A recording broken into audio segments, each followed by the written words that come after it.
Hello, vintage movie fans. This is a very interesting VHS that I own. It is the original 1977 Amazing Spider-Man movie/TV show VHS tape. This is gonna be like an in-depth review on the Amazing Spider-Man. And if you would like me to, I could also do a review on Spider-Man Strikes Back and the Dragon's Challenge. Those were also in the Nicholas Hammond trilogy, if you want to call it that. It was a TV show, essentially, and then it didn't do so good. And they strung a bunch of episodes together and created this. And this was put out by Playhouse Video way before any Disney now. This is way before any Disney bullshit that we have to deal with now. This web swinging in this is actually not Nicholas Hammond doing it. It was a stunt double.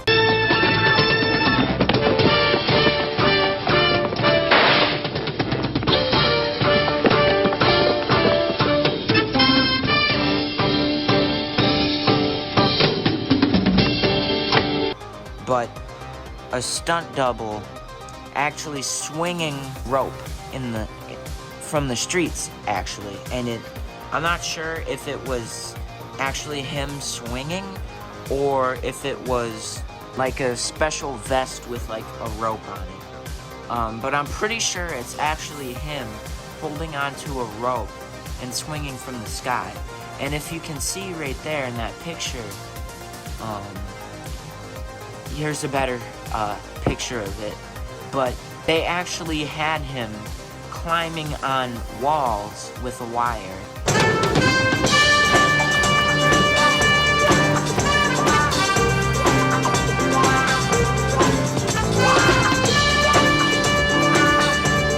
And, you know, it doesn't look too good. It doesn't fit up to standard with modern CGI, obviously.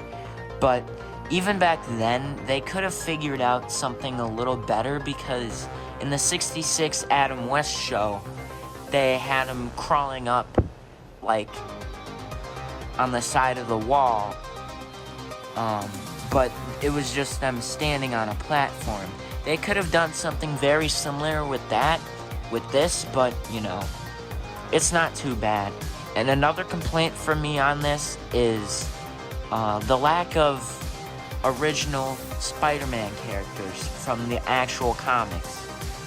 They used their own characters that they came up with. I mean, the story isn't so bad about a guy wanting to mind control people, but it's definitely dated in terms of actual Spider-Man. I mean, this is all America had up until the original Tobey Maguire trilogy that came out in the 2000s. And those movies were absolutely spectacular. No pun intended. Like, in terms of CGI, we're so much more advanced, but it still looks dated today. So you can imagine they mainly use practical effects. And another complaint of mine are his eyes in the movie. Like, they kind of look like spaghetti strainers, like noodle strainers, just like glued to his eyes, little noodle strainers. And the suit itself was spandex, which, sure, comic accurate, but in some parts it does look a little bit silly. And with the origin of Spider-Man in this, it skips Uncle Ben completely. There's no mention of Uncle Ben, and he just kind of becomes the superhero.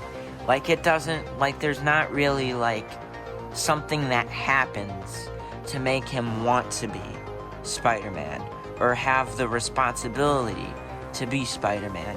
It just kind of happens, and it's kind of off-putting, especially, like, they could have cut down on a lot of the footage in this film. It was the 70s, and, you know, Hollywood was a different time, and even though, like, I personally like this, believe it or not, Stan Lee absolutely despised the show and these movies.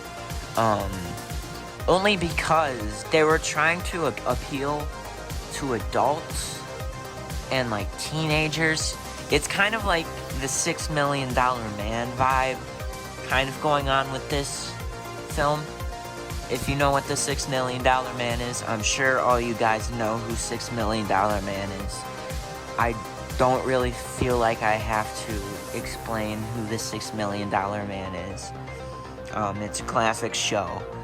But it kind of feels like, you know, just the 70s in terms of just movie, science fiction. But it's not bad. The opening intro is very 70s. I'll show you a clip of that right now.